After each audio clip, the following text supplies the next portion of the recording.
Chapter 3 of 12 Years a Slave by Solomon Northup. Some 3 hours elapsed, during which time I remained seated on the low bench, absorbed in painful meditations. At length I heard the crowing of a cock, and soon a distant rumbling sound, as of carriages hurrying through the streets, came to my ears, and I knew that it was day. No ray of light, however, penetrated my prison. Finally, I heard footsteps immediately overhead, as of someone walking to and fro. It occurred to me then that I must be in an underground apartment, and the damp, mouldy odors of the place confirmed the supposition. The noise above continued for at least an hour, when, at last, I heard footsteps approaching from without. A key rattled in the lock. A strong door swung back upon its hinges, admitting a flood of light, and 2 men entered and stood before me. One of them was a large, powerful man, 40 years of age perhaps, with dark, chestnut-colored hair, slightly interspersed with gray. His face was full, his complexion flush, his features grossly coarse, expressive of nothing but cruelty and cunning. He was about 5 feet 10 inches high, of full habit, and, without prejudice I must be allowed to say, was a man whose whole appearance was sinister and repugnant. His name was James H. Burch, as I learned afterwards, a well-known slave dealer in Washington, and then or lately connected in business, as a partner, with Theophilus Freeman of New Orleans. The person who accompanied him was a simple lackey, named Ebenezer Radburn, who acted merely in the capacity of turnkey. Both of these men still live in Washington, or did at the time of my return through that city from slavery in January last. The light admitted through the open door enabled me to observe the room in which I was confined. It was about 12 feet square, the walls of solid masonry. The floor was of heavy plank. There was one small window, crossed with great iron bars, with an outside shutter securely fastened. An iron-bound door led to an adjoining cell, or vault, wholly destitute of windows, or any means of admitting light. The furniture of the room in which I was, consisted of the wooden bench on which I sat, an old-fashioned dirty box stove, and, besides these, in either cell, there was neither bed, nor blanket, nor any other thing whatever. The door through which Burch and Radburn entered led through a small passage, up a flight of steps into a yard surrounded by a brick wall 10 or 12 feet high, immediately in rear of a building of the same width as itself. The yard extended rearward from the house about 30 feet. In one part of the wall there was a strongly ironed door, opening into a narrow, covered passage, leading along one side of the house into the street. The doom of the colored man, upon whom the door leading out of that narrow passage closed, was sealed. The top of the wall supported one end of a roof, which ascended inwards, forming a kind of open shed. Underneath the roof there was a crazy loft all round, where slaves, if so disposed, might sleep at night, or in inclement weather seek shelter from the storm. It was like a farmer's barnyard in most respects, save it was so constructed that the outside world could never see the human cattle that were herded there. The building to which the yard was attached was 2 stories high, fronting on one of the public streets of Washington. Its outside presented only the appearance of a quiet private residence. A stranger looking at it would never have dreamed of its execrable uses. Strange as it may seem, within plain sight of this same house, looking down from its commanding height upon it, was the Capitol. The voices of patriotic representatives boasting of freedom and equality, and the rattling of the poor slave's chains, almost commingled. A slave pen within the very shadow of the Capitol. Such is a correct description, as it was in 1841, of William's slave pen in Washington, in one of the cellars of which I found myself so unaccountably confined. "Well, my boy, how do you feel now?" said Burch as he entered through the open door. I replied that I was sick, and inquired the cause of my imprisonment. He answered that I was his slave, that he had bought me, and that he was about to send me to New Orleans. I asserted, aloud and boldly, that I was a free man, a resident of Saratoga, where I had a wife and children, who were also free, and that my name was Northup.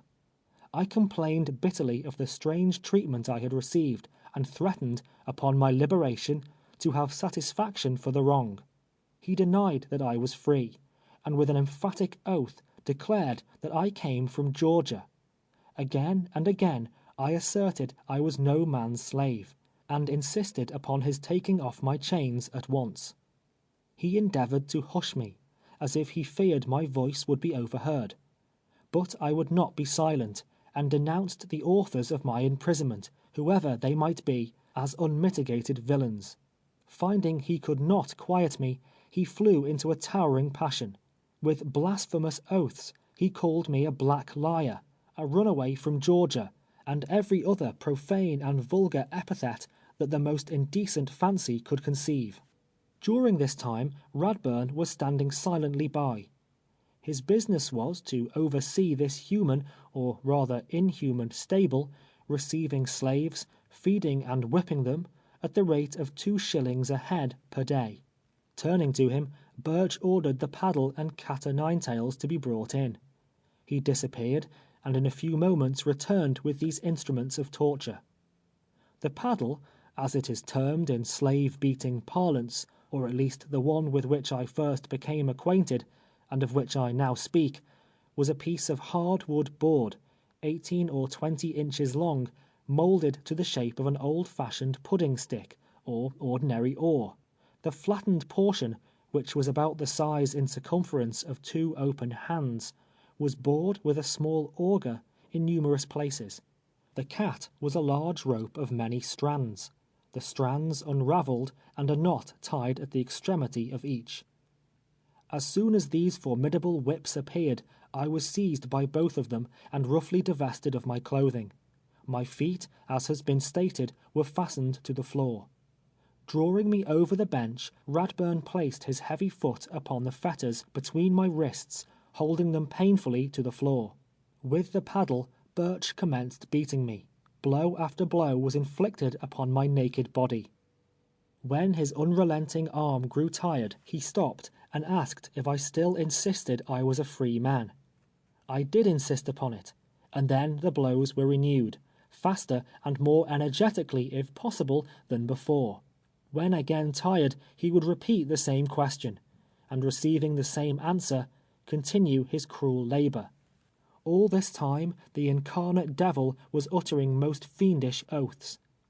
At length the paddle broke, leaving the useless handle in his hand. Still I would not yield.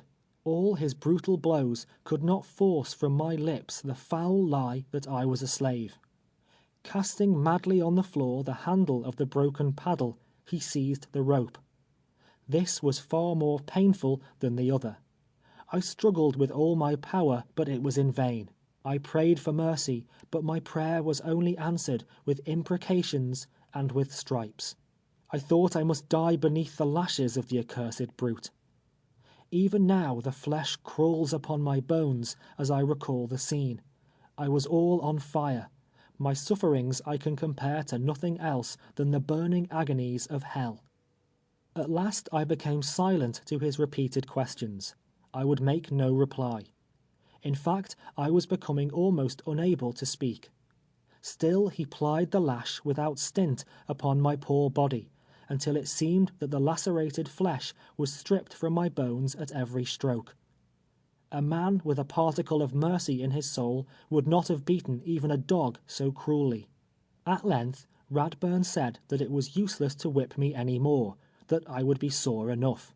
Thereupon Burch desisted, saying with an admonitory shake of his fist in my face, and hissing the words through his firm-set teeth, that if ever I dared to utter again that I was entitled to my freedom, that I had been kidnapped, or anything whatever of the kind, the castigation I had just received was nothing in comparison with what would follow. He swore that he would either conquer or kill me. With these consolatory words, the fetters were taken from my wrists, my feet still remaining fastened to the ring. The shutter of the little barred window, which had been opened, was again closed, and going out, Locking the great door behind them, I was left in darkness as before. In an hour, perhaps 2, my heart leaped to my throat as the key rattled in the door again. I, who had been so lonely, and who had longed so ardently to see someone, I cared not who, now shuddered at the thought of man's approach. A human face was fearful to me, especially a white one. Radburn entered, bringing with him, on a tin plate, a piece of shriveled fried pork, a slice of bread, and a cup of water. He asked me how I felt, and remarked that I had received a pretty severe flogging. He remonstrated with me against the propriety of asserting my freedom. In rather a patronizing and confidential manner, he gave it to me as his advice, that the less I said on that subject, the better it would be for me. The man evidently endeavored to appear kind. Whether touched at the sight of my sad condition, or with the view of silencing on my part any further expression of my rights, it is not necessary now to conjecture. He unlocked the fetters from my ankles, opened the shutters of the little window, and departed, leaving me again alone. By this time I had become stiff and sore. My body was covered with blisters, and it was with great pain and difficulty that I could move. From the window I could observe nothing but the roof resting on the adjacent wall. At night I laid down upon the damp, hard floor, without any pillow or covering whatever. Punctually, twice a day, Radburn came in with his pork and bread and water. I had but little appetite, though I was tormented with continual thirst. My wounds would not permit me to remain but a few minutes in any one position, so, sitting or standing or moving slowly round, I passed the days and nights. I was heart-sick and discouraged. Thoughts of my family, of my wife and children, continually occupied my mind. When sleep overpowered me, I dreamed of them, dreamed I was again in Saratoga, that I could see their faces, and hear their voices calling me. Awakening from the pleasant phantasms of sleep to the bitter realities around me, I could but groan and weep. Still, my spirit was not broken.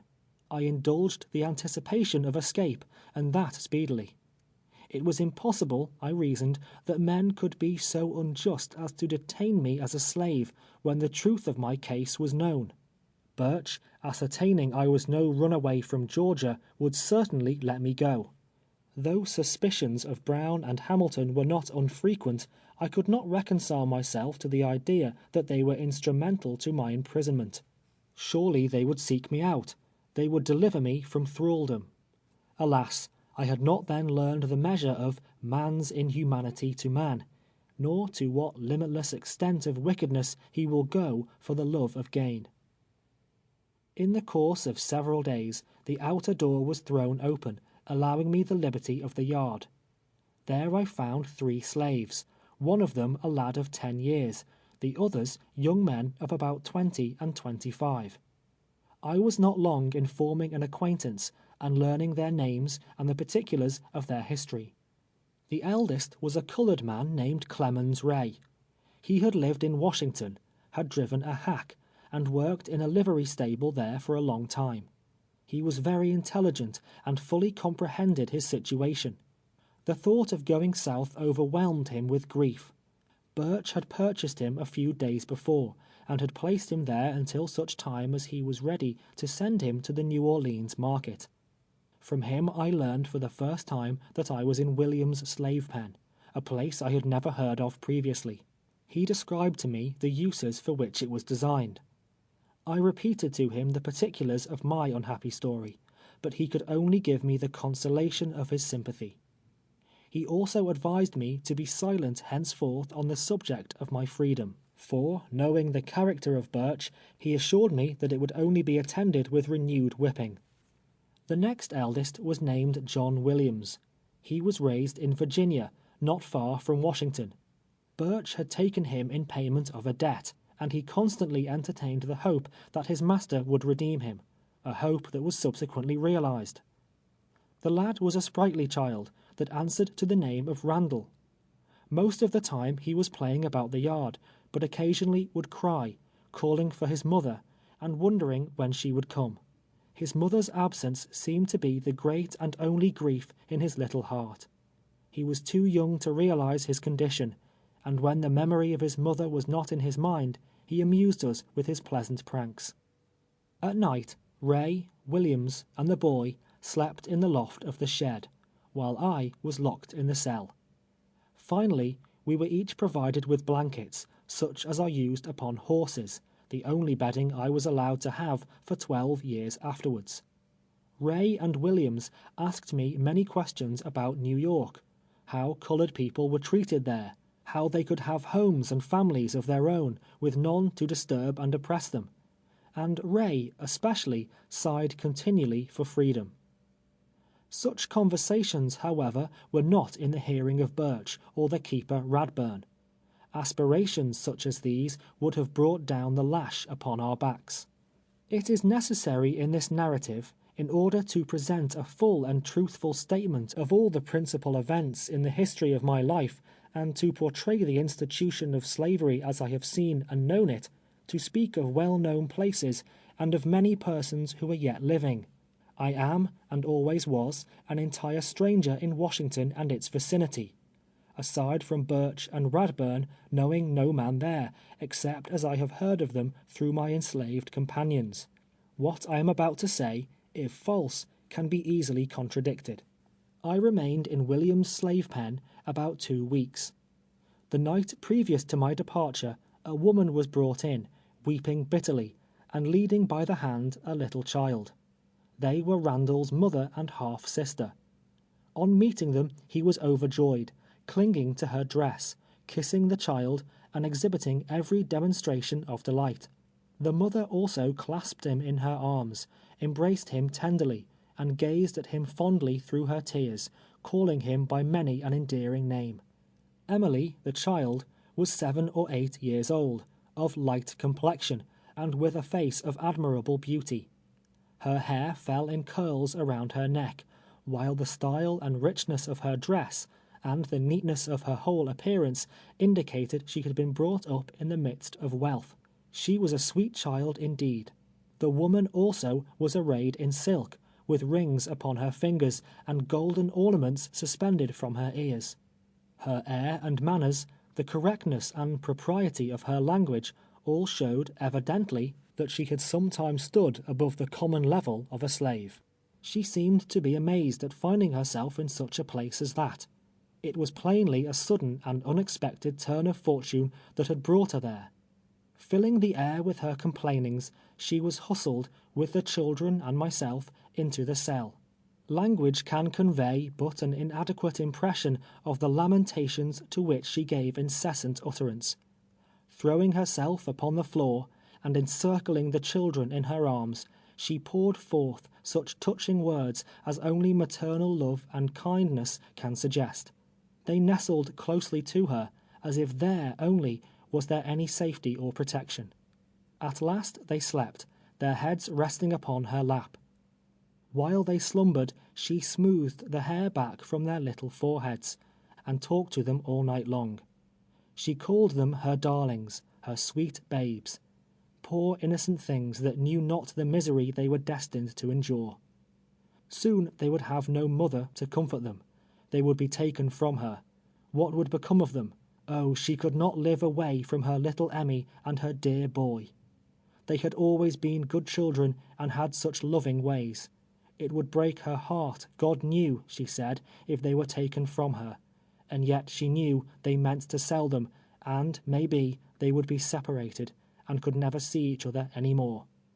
It was enough to melt a heart of stone to listen to the pitiful expressions of that desolate and distracted mother. Her name was Eliza, and this was the story of her life, as she afterwards related it.